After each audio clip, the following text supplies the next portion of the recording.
Today we're going to go over the global navigation bar, which is this blue bar on the left-hand side of the screen. We're not going to go over in detail every single thing that's there, but I do want to touch on some of the items that you should definitely know about. This bar is going to be on the left side of your screen, no matter where you go in Canvas. We're going to start by clicking on the Account button, and that will pull out this Account slide out menu. The first thing I want to point out briefly is that if you would like to upload a profile picture of yourself, this is where you would do that. So you can click on the profile link and you can click on this pencil and upload a picture of yourself or your dog or whatever it is that you would like to have represent you.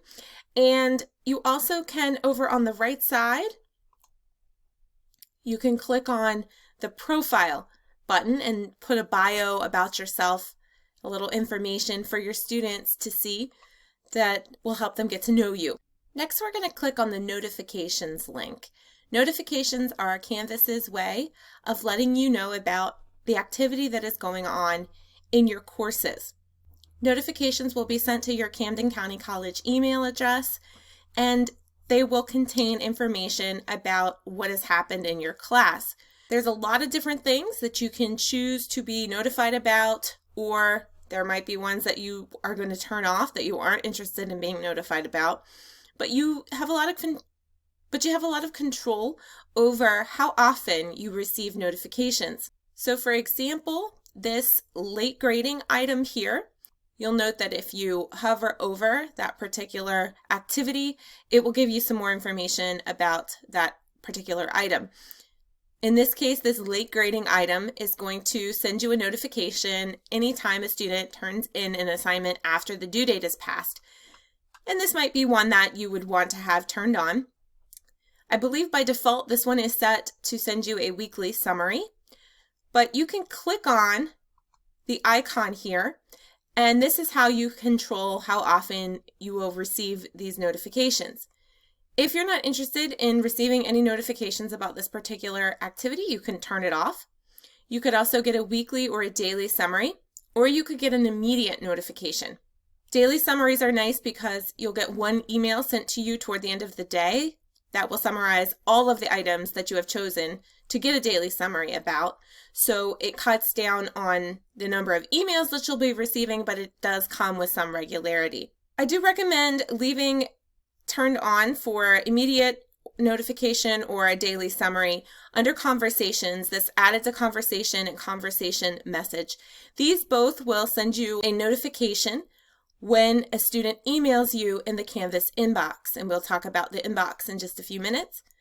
But this is nice so that if you don't happen to be logged into Canvas at the time, you'll still get a notification sent to your CCC email address that contains the message that was sent to the Canvas inbox.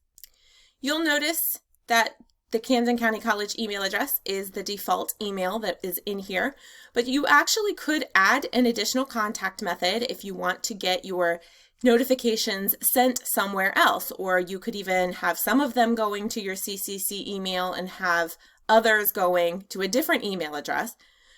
To do that, you would click on the settings link within the account profile, and over here under ways to contact, you can add an additional email address by clicking on this link here. Next, I want to take a little bit of a closer look at the dashboard. Over here on the right-hand side, a to-do list. And this is going to provide you with a list of items that have recently been turned in by students.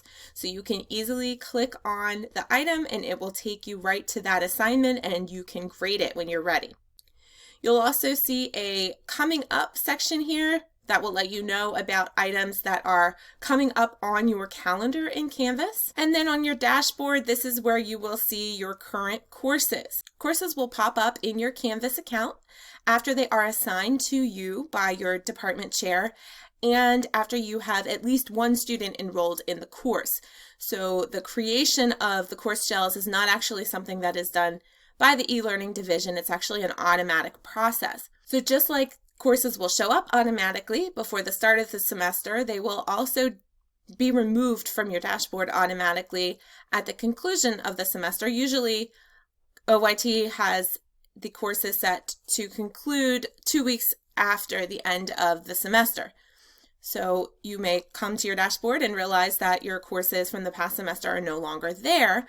However, that does not mean that they are gone for good. You can always access them by clicking on this courses link and then scrolling down and clicking on all courses. And that will take you to a list of all your courses, and ones that you have taught in the past will be under past enrollments.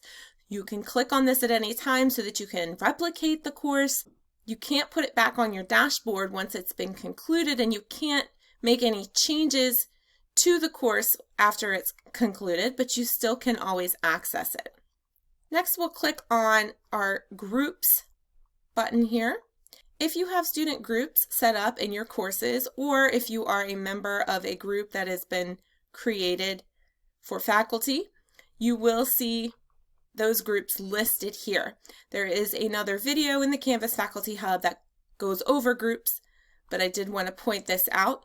Unless you have created groups in your courses or are a member of a group, you won't see this groups icon. Next, we'll click on our calendar. The calendar in Canvas is actually a combination of calendars for all of your active courses. You can see a list of your courses over here on the right-hand side, and you can see that your courses are color coordinated, so you can see which events are going with which items on the calendar. And these are going to automatically populate anytime you have an assignment or a quiz or a discussion that has a due date associated with it. Those items will populate automatically onto the calendar. However, you might also want to add an item to your calendar so that students know your office hours are coming up, or that you're having a Zoom meeting, that type of a thing. So you can actually add items to the calendar. So if we click on our date that we want to add that item to, this box is going to pop up, and you can just give the item a title, a time that the event will be happening, and a location. If it's online, I like to just say Zoom. And then you'll select the calendar that you want this to be associated with. If you click more options, it will pull up a rich content editor field where you can type in more information. You could provide a link here for students to click on. There's lots of things that you can do with the calendar to keep your students informed. Next, we're going to click on our inbox here. The inbox is what we call an internal messaging system. And what we mean by that is it can only be used for communication between yourself and students who are in your courses. Students also can communicate with you and with each other through the Canvas inbox. You will not receive a separate email for the inbox, and you can't communicate with anyone who is not associated in a class with you through the Canvas inbox. So really, it's not an email system. Sometimes you'll hear this referred to as Canvas email, but that's kind of a misnomer because really it's just for messaging. You can filter your inbox by clicking on the courses drop-down menu and selecting the course that you want to view the messages from. And that will pull up just the messages from that particular course. One other quick thing is in this drop-down menu, in addition to being able to view messages that you have starred or that are not read, you also can select submission comments. And this is nice because if you have an assignment that you have returned to a student and the student comments on their submission, which they may do, other than coming here and selecting submission comments for the course and looking at them this way, you would have to click on each individual student's assignment submission to see if they had responded to your feedback. So this is a much quicker way to do it. So just a little tip there to make your life a little bit easier.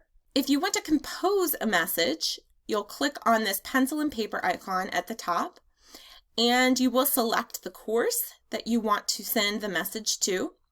You can either type in the name of the student that you're messaging, or you can click on the address book icon, and you could click on the students link here and select an individual student or students, or you can click on all students and easily message all the students in your course. When you have unread messages, you will see a little number next to the inbox that will let you know how many unread messages you have. If you would like to see your history, where you've been lately in your course, you can click on this history button and that will pull up your history in Canvas. Canvas Commons is a place where Canvas users worldwide can share their content that they have created for Canvas.